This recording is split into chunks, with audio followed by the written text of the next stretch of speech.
शुरू करना।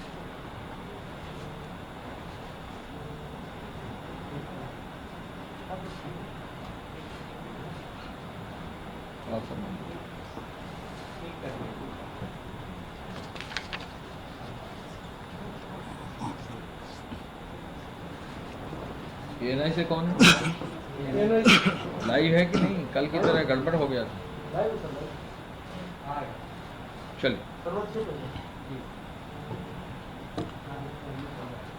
प्रदेश में कोरोना वायरस के संक्रमण की स्थिति इस प्रकार है। इस समय तक एक्टिव केसेस की कुल संख्या 2243 2243। अभी तक जो मरीज पूर्णतः उपचारित होकर अपने घर वापस जा चुके हैं उनकी संख्या 3238 3238।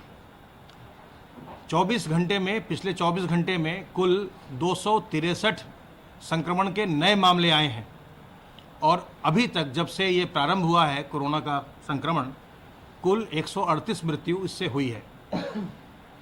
कल 7249 सैंपल्स की टेस्टिंग की गई और कल भी पूल टेस्ट के माध्यम से बहुत सारे सैंपल्स की टेस्टिंग की गई। कुल 928 पूल लगाए गए। आरोग्य सेतु ऐप का हम लगातार प्रयोग कर रहे हैं और जो भी अलर्ट्स जनरेट हो रहे हैं उनको हम जिलों के साथ शेयर कर रहे हैं। जिलों पर भी, जिले स्तर पर भी उन पर कार्य हो रहा है और हम अपने कंट्रोल रूम से, लखनऊ से लगातार जिनको भी अलर्ट जनरेट हो रहा है उनसे हम फ़ोन करके हालचाल पूछ रहे हैं। अभी तक प्रदेश में 29,010 लोगों को कंट्रोल रूम से फ़ोन कॉल किया जा चुका है और उनका हालचाल पूछा गया है। जिनको किसी प्रकार के कोई लक्षण हैं उनको सतर्क किया गया है और ये सलाह दी गई है कि अगर उनमें किसी प्रकार के कोई लक्षण आते हैं तो वे तत्काल हमारे हेल्पलाइन नंबर 1800 180 5145 पर संपर्क करें। जो हमारा हेल्पलाइन नंबर है वहाँ हमारे विशेषज्ञ आपको इस बात की जानकारी देते हैं लक्षणों के आधार पर कि आपको अपनी जांच करा लेनी चाहिए या घर में ही अभी आराम करना चाहिए। अगर आपको ये सलाह दी जाती है कि आपको अपनी जांच करा लेनी चाहिए या अन्यथा भी आपको ऐसा लगता है कि आप में कोई लक्षण आ रहे हैं, आपको खांसी हो रही है या सांस लेने में तकलीफ हो रही है, तो पास के सरकारी चिकित्सालय में जाकर अपनी जांच करवाएं और अगर कोई संक्रमण पाया जाएगा तो उसकी चिकित्सा की व्यवस्था सरकार के द्वारा की जाएगी। जांच की व्यवस्था और चिकित्सा की व्यवस्था सरकार के द्वारा बिल्कुल निःशुल्क की जा रही है। इसलिए अगर आप अपने आप में कोई लक्षण देखते हैं या अपने पास पड़ोसी के व्यक्ति में कोई लक्षण देखते हैं तो तत्काल मुख्य चिकित्सा अधिकारी को अथवा नज़दीकी चिकित्सालय में संपर्क करें। मैं आपके माध्यम से ये बताना चाहूँगा कि जो हमारे प्रवासी कामगार आ रहे हैं उनकी हम लगातार ट्रैकिंग करवा रहे हैं। जो भी प्रवासी कामगार आ रहे हैं अगर उनमें कोई भी लक्षण नहीं है तो उन्हें 21 दिन के होम क्वारंटाइन में भेजा जा रहा है। अगर उनमें कोई लक्षण है तो उन्हें रोक करके उनकी जांच करवाई जा रही है और जांच के बाद यदि संक्रमित हैं तो उनको अस्पताल में भेजकर चिकित्सा करवाई जा रही है। अगर संक्रमित नहीं हैं तो पुनः 7 दिन के बाद उनकी जांच करवाकर तब उन्हें होम क्वारंटाइन में भेजा जा रहा है। अभी तक हम लोगों ने आशा वर्कर्स के माध्यम से, और आशा वर्कर्स ने इसमें बहुत ही अच्छा कार्य किया है। अभी तक उन्होंने 6,58,982 माइग्रेंट वर्कर्स जो लौटे हैं उनके घर जाकर के उनकी हालचाल की जानकारी की है, पूछताछ किया है और उसमें से उन्होंने 764 ऐसे व्यक्तियों को पाया है जिनमें कोई न कोई लक्षण है और उसकी सूचना वो लगातार हमारे पोर्टल पर दिलवा रही हैं और उनकी हम जिनका भी आशा वर्कर्स बता रही हैं कि इनको कोई लक्षण है उसकी हम जांच करवा रहे हैं। और हमने ये पाया है कि जो आशा वर्कर्स जिनको बता रही हैं घर जा कर के देख करके लक्षणों के आधार पर, उसमें पॉजिटिविटी काफ़ी आ रही है। अर्थात आशा वर्कर्स बहुत ही अच्छा कार्य कर रही हैं और जो भी हमारे प्रवासी कामगार जिनको कोरोना वायरस का संक्रमण हो सकता है उन्हें चिन्हित करने में उनका बहुत बड़ा योगदान है। आशा वर्कर्स के अलावा जो हमारी एएनएम्स हैं, डॉक्टर्स हैं, पैरामेडिकल स्टाफ है, नर्सेज हैं, ये सब इसमें लगातार इस लड़ाई में लगे हुए हैं और बहुत अच्छा कार्य कर रहे हैं। मैं आपके माध्यम से जो भी चिकित्सा शिक्षा के या चिकित्सा विभाग के जितने भी डॉक्टर्स या पैरामेडिकल स्टाफ या नर्सेज इस जंग में हमारे साथ लगे हुए हैं लड़ाई में, मैं उन सबको आपके माध्यम से धन्यवाद देता हूं, आभार व्यक्त करता हूं।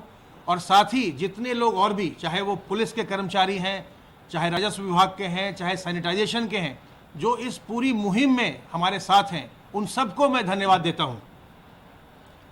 इस समय जो सबसे बड़ी भूमिका है वो है प्रवासी कामगारों को होम क्वारंटाइन में रखने की, और इस भूमिका को निभाना है निगरानी समितियों को, ग्राम निगरानी समिति की और मोहल्ला निगरानी समिति को। मेरा अनुरोध है ग्राम निगरानी समिति से और मोहल्ला निगरानी समिति से कि आप सतत निगरानी बनाए रखें।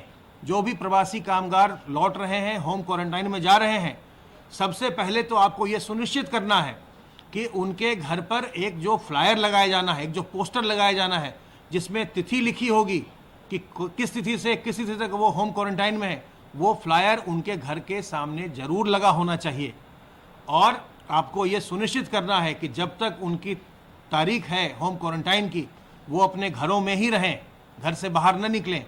और जो प्रवासी कामगार होम क्वारंटाइन में जा रहे हैं, उनसे मेरा अनुरोध है कि क्योंकि हमको ये लगातार देखने में आ रहा है कि प्रवासी कामगारों में इन्फेक्शन का प्रतिशत थोड़ा ज़्यादा दिखाई पड़ रहा है, इसलिए उनसे मेरा अनुरोध है कि वो अपने घर में भी अपने बुजुर्गों से, गर्भवती महिलाओं से, छोटे बच्चों से, और जिनको पहले से कोई बीमारी हो, डायबिटीज़ हो, हाइपरटेंशन हो, कैंसर की बीमारी हो, किडनी की बीमारी हो, उनसे दूर रहें ताकि उन्हें किसी प्रकार का संक्रमण न होने पाए। और मैं आपका भी, मीडिया का भी धन्यवाद देना चाहता हूं, जो आपके माध्यम से हम बार बार इस बात को फैला रहे हैं कि बुजुर्गों को बचाएं, गर्भवती महिलाओं को बचाएं और कमज़ोर लोगों को बचाएं।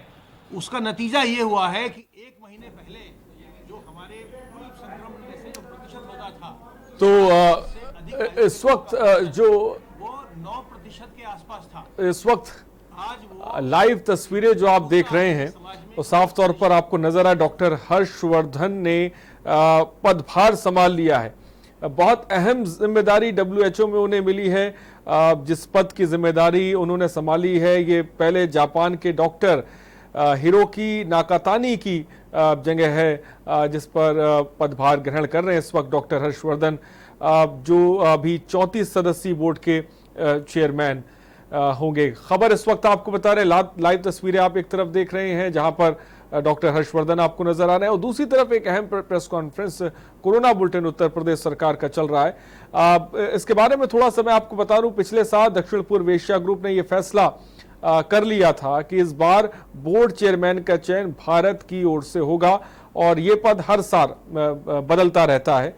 और पिछले साल ये निर्णय हुआ था कि पहले साल भारत इस बोर्ड का प्रतिनिधित्व करेगा, और जिसके मद्देनजर आपको बता दें डॉक्टर हर्षवर्धन को जो है बहुत अहम जिम्मेदारी डब्ल्यूएचओ में दी गई है।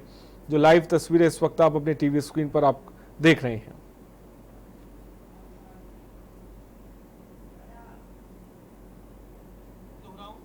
कि इस बीमारी से हमें घबराना नहीं है, सतर्क रहकर, सावधान रहकर हमें अपना बचाव करना है।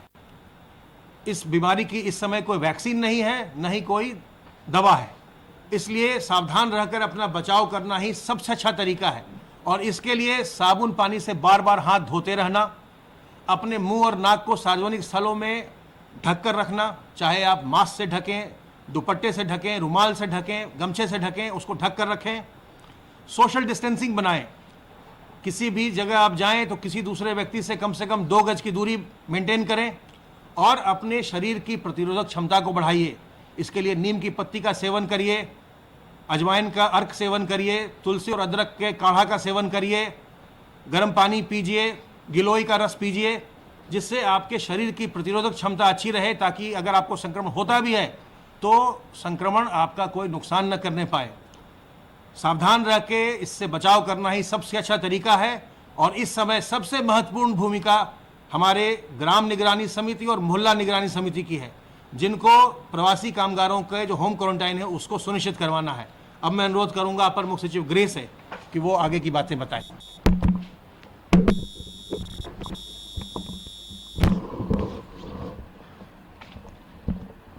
पूरे प्रदेश में प्रवासी कामगारों, श्रमिकों की सकुशल वापसी के लिए क्वारंटाइन सेंटर में सभी लोगों को ले जाया जा रहा है। आपको मालूम है कि लगभग पूरे प्रदेश में अब तक 20 लाख से अधिक प्रवासी कामगार और श्रमिक सकुशल लौट चुके हैं। इतनी अधिक संख्या में प्रवासी कामगारों और श्रमिकों के लौटने पर मुख्यमंत्री जी ने आदेश किया है कि क्वारंटाइन सेंटर पर भी इंफ्रारेड थर्मामीटर्स प्रोवाइड फॉर कर दिए जाएं, जिससे कि ग्राउंड लेवल पर ही यदि कहीं लक्षण किसी को हो, टेम्परेचर हो, हल्का भाई बुखार हो, तो तुरंत उनकी आइडेंटिफाई करके उनको इंस्टीट्यूशनल क्वारंटाइन और फिर प्रॉपर मेडिकल केयर दिया जाए। आपको मालूम है कि प्रत्येक हमारा जो श्रमिक है, कामगार है, जब आता है तो 15 दिन का उसको खाद्यान्न का किट भी दिया जा रहा है। मुझे बताने में खुशी है कि अब तक 46,103 ग्राम पंचायतों में 16,08,184 व्यक्ति राजस्व विभाग के क्वारंटाइन सेंटर्स के माध्यम से ग्रामीण क्षेत्र में गए हैं, और जो नगरीय क्षेत्र और वार्ड और मोहल्ला है उनमें 6,202 मोहल्ला वार्ड में 2,24,639 लोग गए हैं, यानी 16,08,184 ग्रामीण क्षेत्र के क्वारंटाइन सेंटर में, और अर्बन एरिया में 2,24,639 अर्बन एरियाज के क्वारंटाइन सेंटर में, यानी कुल मिला के 18,24,000 से ज़्यादा लोग क्वारंटाइन सेंटर्स के थ्रू गए हैं। यानी लगभग 20,000 लोग जो है पूरे प्रदेश में विभिन्न माध्यमों से आए हैं। इतनी अधिक संख्या में लोगों को एक प्रदेश में एक बार में पूरा डेटा बनाते हुए, उनका स्किल सेट कैप्चर करते हुए, एक एक व्यक्ति को खाद्यान्न का पैकेट देते हुए एक बहुत बड़ा अचीवमेंट हुआ है। मुख्यमंत्री जी ने कहा है आगे आने वाले समय में अभी भी निरंतर प्रतिदिन लगभग 100 ट्रेनें हमारे प्रदेश में आ रही हैं। अभी भी निरंतर प्रतिदिन बसों से लोगों को अन्य प्रदेशों से लाया जा रहा है। अभी भी निरंतर प्रतिदिन हमारे विभिन्न बॉर्डर से मथुरा, झांसी, सहारनपुर, प्रयागराज, महोबा, वाराणसी, सभी बॉर्डर से जो है लोग आ रहे हैं। ऐसे कारण से जो क्वारंटाइन सेंटर्स हैं उनको और मजबूत और उनको और सुदृढ़ करने और उनकी क्वारंटाइन सेंटर्स की निरीक्षण के लिए जो 75 जनपदों में विशेष सचिव स्तर के अधिकारी भेजे गए हैं, उनका भी आज रिव्यू किया गया है। मुख्यमंत्री जी ने कहा है कि जो होम क्वारंटाइन में लोग भेजे जाएं,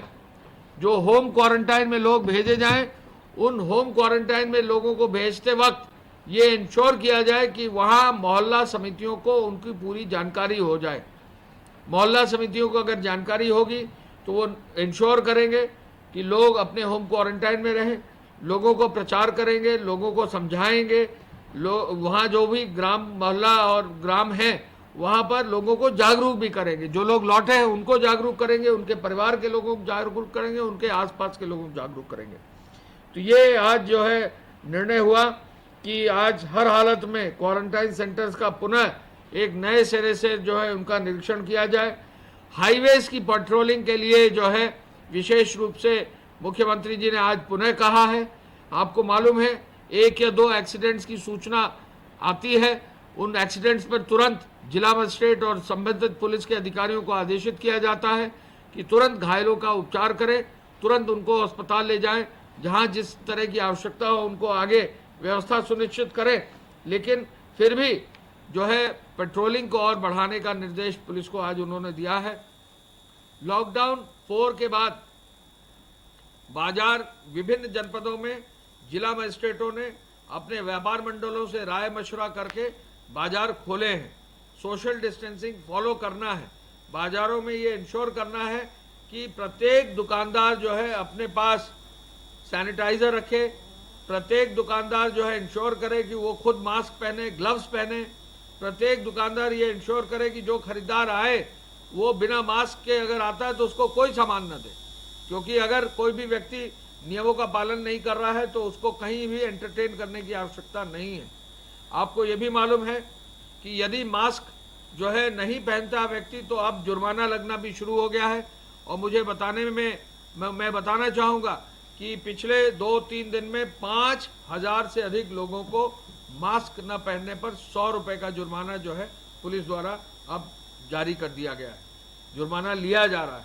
तो ऐसे में पुलिस को ये निर्देश है कि पेट्रोलिंग पूरी करें, जो लोग मास्क ना पहने हो मास्क पहनने की हिदायत दें, नहीं मानते हैं जुर्माना जरूर करें, अगर फिर भी नहीं मानेंगे तो जुर्माना की धनराशि भी बढ़ेगी।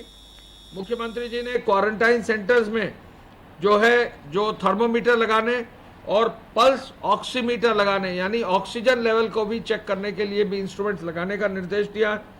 मुख्यमंत्री जी ने कहा है कि जो व्यक्ति आए उसका अगर डेटा फीड हो जाएगा तो 1,000 रुपये का भरण पोषण का जो धनराशि है उसको भी जल्दी से जल्दी उनको उपलब्ध कराया जाए। और जो भी व्यक्ति बाहर से आ रहा है अगर उसका राशन कार्ड नहीं है तो अपने निकटस्थ जो भी राजस्व विभाग के अधिकारी हैं, जो भी निकटस्थ ग्राम में जो ग्राम पंचायत है, जो भी निकटस्थ अधिकारी मौजूद हैं, उनसे तुरंत संपर्क करके अपने राशन कार्ड बनवाने की व्यवस्था जरूर करें।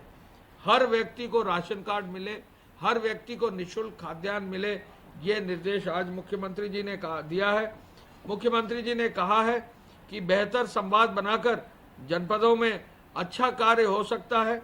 वरिष्ठ प्रशासनिक अधिकारियों के इस कार्य के लिए उन्होंने नामित किया है और अब बहुत जल्दी ही अपर मुख्य सचिव, सचिव और विशेष सचिव स्तर के भी, प्रमुख सचिव स्तर के भी अधिकारी जो है विभिन्न जनपदों में एक साथ नए सिरे से जाएंगे, ये देखने के लिए कि किन किन जिलों में कैसे ही व्यवस्था है और क्या और सुधार हो सकता है, कहाँ कमियां हैं जिनको दूर किया जा सकता है।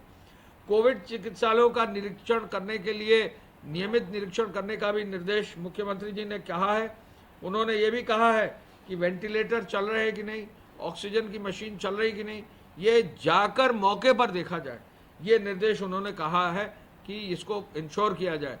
टेस्टिंग की क्षमता को 10,000 लाने के लिए मुझे बताने में खुशी है कि प्रदेश में बहुत जल्दी ही नई टेस्टिंग मशीन अगले 2 या 3 दिन में जो है क्रय होकर आ रही हैं और जहाँ जहाँ बड़ी मशीनें आ जाएंगी तो इन टेस्टिंग मशीनों के माध्यम से मेडिकल कॉलेजेस में और अन्य टेस्टिंग लैब में क्षमता लगभग 10,000 अगले 3 से 4 दिन में करने का निर्देश है और कर भी लिया जाएगा।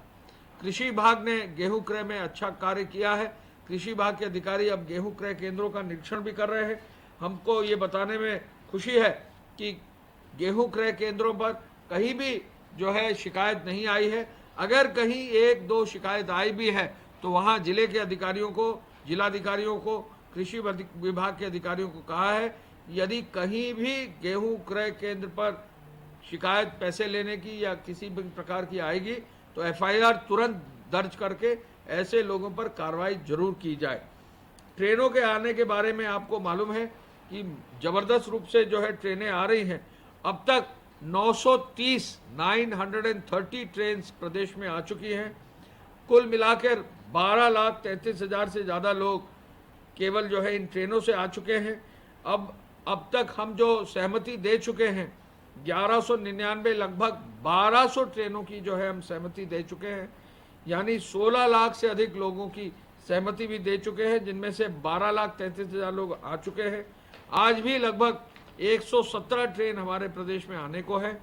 हमारे प्रदेश में संख्या ट्रेन की जो है पूर्वांचल में अधिक है लोगों की, तो उस संख्या को पूर्ति करने के लिए प्रदेश के अंदर भी ट्रेन चलाई जा रही हैं। झांसी से ट्रेन चलाई जा रही है, मथुरा से ट्रेन चलाई जा रही है, आगरा से ट्रेन चलाई जा रही है, अलीगढ़ से ट्रेन चलाई जा रही हैं, सहारनपुर से ट्रेन चलाई जा रही हैं। इसके साथ साथ जो है कानपुर से भी ट्रेन चलाई जा रही है और प्रयागराज से भी शॉर्ट डिस्टेंस की ट्रेन जो है चलाई जा रही हैं। मुझे ये बताने में खुशी है कि अन्य प्रदेशों से जो संख्या में लोग आए हैं उसके हिसाब से ट्रेन से जो लोग आए हैं लगभग गुजरात से 5,36,000 1000 लोग आ चुके हैं ट्रेन से। महाराष्ट्र से जो है 192 ट्रेनें हुए, 2,46,900 लोग आ चुके हैं। पंजाब से 1,80,000 लोग आ चुके हैं। और इसके साथ साथ हम ये भी बताना चाहेंगे कि दिल्ली से भी जो है 47 ट्रेनों से 69,000 लोग आ चुके हैं। हम लोग की अपील है, प्रदेश सरकार की ओर से मुख्यमंत्री जी ने अपील कर रखी है कि हर व्यक्ति को निःशुल्क लाया जा रहा है। दिल्ली से भी जो ट्रेन आ रही हैं उनमें ही लोग चढ़कर आएँ, कोई भी पैदल ना चले। पूरे प्रदेश में कहीं भी पैदल चलने को कहीं भी अपील की जा रही, कोई पैदल ना चले। जिलाधिकारी और वरिष्ठ अधिकारियों को निर्देशित किया गया है, कहीं भी पैदल अगर चलता पाया जाता है उसको तुरंत जो है गाड़ियों में बैठाकर व्यवस्थित रूप से उसको घर भिजवाने की भी व्यवस्था सुनिश्चित करें।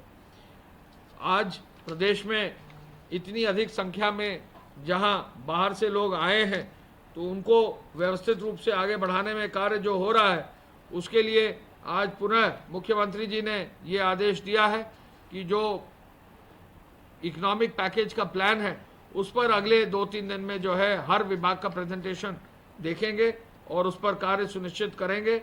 मैं इस अवसर पर यह भी बताना चाहूँगा कि गृह विभाग के माध्यम से जो अभी तक कार्रवाई की गई है, कुल मिलाकर 188 के अंतर्गत 54,000 FIR अब दर्ज कर दी गई है और कम से कम 1,52,000 लोगों को जो है उनके विरुद्ध कार्रवाई की गई है।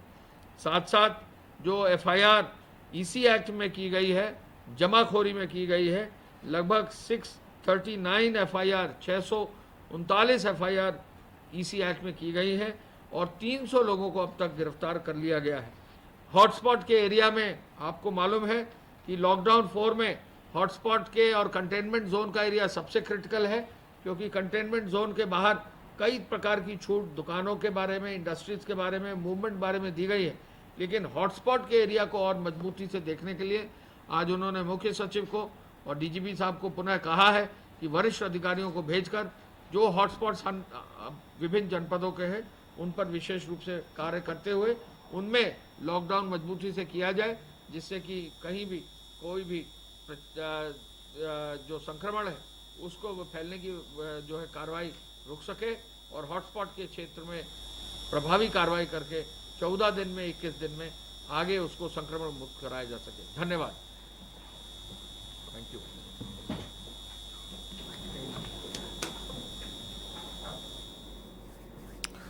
चलिए, खबरों में इतना ही। बने रहिए हमारे साथ। नमस्कार।